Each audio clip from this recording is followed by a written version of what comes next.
Here's a question. What's the dumbest, weirdest, or funniest thing you've ever fought with someone about? Maybe a friend or a sibling. So it was time for the 8th grade dance, and I was talking to my best friend Brian about the girl that I wanted to ask. Her name's Peyton, and I thought she was really cute, and so I was talking about how much I liked her, how I wanted to ask her, and even like how I was planning on doing it, and how nervous I was, and all that. You guys know the deal. Then the unthinkable happens. I show up at school the next day, and I find out that she has already been asked by Brian. And I was like, what? I couldn't believe it. I tracked him down at school and I'm like, bro, what the junk? How could you do that to me? You knew I liked her. We were talking about it yesterday. We've been talking about it like every day of the week. How could you betray me like that? Oh my gosh, I was so hurt and then shocked that I wondered, how can I even be friends with this guy? Like, can I ever really trust him again?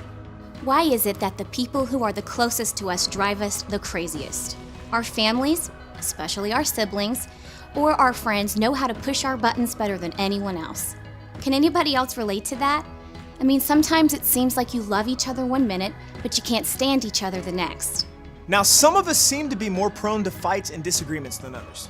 Some of us are usually pretty easygoing, while some of us are a little more emotional or hot-headed than others, right? But regardless, we all know what it's like to fight with the people we love, don't we? I mean, maybe you get frustrated because your parents just don't seem to understand you, or you don't like the way your friend treated you, or your brother or sister just won't stay out of your business. Regardless, you probably agree that it would be nice to have a little more peace in your relationships, right? But peace is pretty hard to find. It's hard to find for two reasons. First of all, sometimes we're not even sure what peace is or what it looks like. Does peace actually exist? Is it realistic? We hear people say they want peace on earth, but is that even possible? Or is fighting just an inescapable part of life? And second, peace seems hard to find because we usually feel like peacemaking should be someone else's problem. Think about the last fight you were in. Chances are you felt like the fight was their fault, right? That they were the ones being unreasonable. That it should be their responsibility to apologize and make things right. You know what I'm saying? If your siblings would just leave you alone, things would be peaceful. If your dad would just let you go to that party, everything would be fine. If your mom would stop nagging about your homework, you'd have some peace. But here's the deal. You can't control people. You can't control your dad, you can't control your little brother, you can't change your mom, you can't make your friends do the things you want them to do. So that's our dilemma. We know life would be better if we had more peace, but peace seems out of reach because we're not even sure it's possible.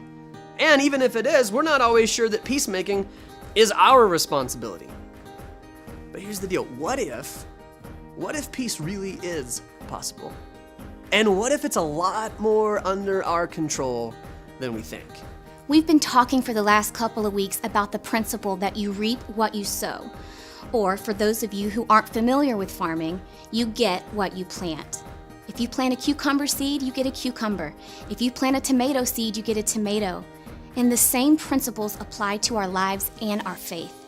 If you plant seeds of spending time with God, over time, you'll get a better relationship with Him. If you plant seeds of making wise choices, over time, you'll get better character. So maybe, just maybe, if we want to get more peace in our own lives, there are some seeds we can plant and see grow over time. But how? In the last 2 weeks, we looked at a couple of letters written by a guy from the Bible named Paul. Today, we're going to look at another letter in the Bible written by a guy named James. Check out what he has to say about finding peace when it's easier to fight. Those who are peacemakers will plant seeds of peace and reap a harvest of righteousness. Now let's think about what James says here. He says, those who are peacemakers. And this is a good starting point. James is assuming that you and I actually have the power to be peacemakers. But he's also implying that not everyone will always act like a peacemaker. Sometimes we can be the opposite of a peacemaker. Like we can be a peace breaker. Don't answer out loud, but think about this for a second. In your last fight, did you act more like a peacemaker or a peace breaker? Did you work harder to make peace or to break peace? You can be a peacemaker or a peace breaker. You always have a choice. Then James says that peacemakers are people who plant seeds of peace. Now that's interesting, isn't it? We know that seeds take time to grow. You don't plant a seed and immediately get a full-grown tree. Waiting for a seed to grow takes time, patience, and dedication. And if you've been here for the last couple of weeks, you understand what this is like. That's because 2 weeks ago, we planted a seed together, right here, during the talk. And check out what our little seed has been up to since then. I'm so proud of the little guy. I mean, it's definitely not a full-size plant, but I mean, hey, it's making progress. Now, it seems like James is telling us that peace works in the same way. Maybe James is saying that it's not always possible for us to immediately end a fight or repair a relationship in one easy step. Maybe he's saying that peace takes time and work. Maybe he's saying that we should be planting seeds of peace all the time, and not just when we're in the middle of a fight. But what does that mean? Well, I think it means that you and I have a chance to sow peace every single day, whether we're fighting with someone or not. We can plant seeds of peace with small moments, gestures, or acts of kindness, like showing kindness even when you don't want to, or being eager to listen to somebody else's perspective. Lowering your tone in the middle of an argument. Forgiving a friend who's hurt your feelings before they even ask for forgiveness. Holding your tongue instead of delivering an insult or a comeback.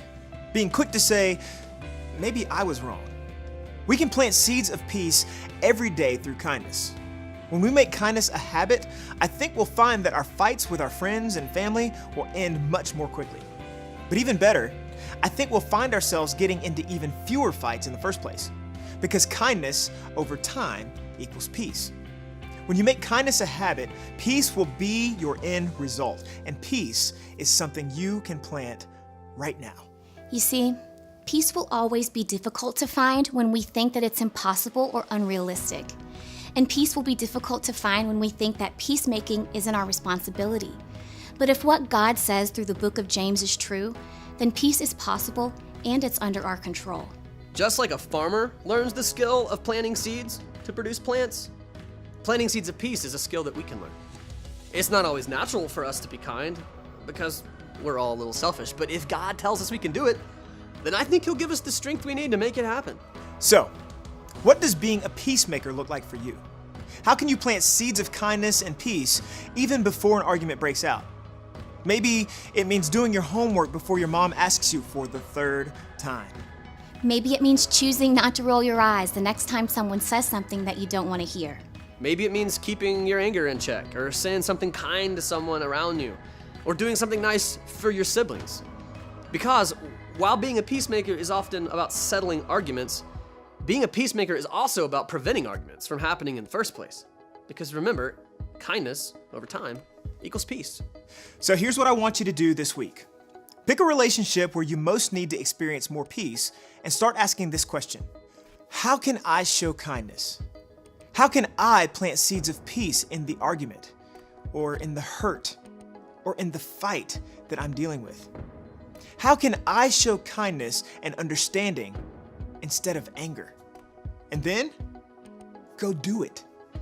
That's how you become a peacemaker, by planting seeds of kindness and peace.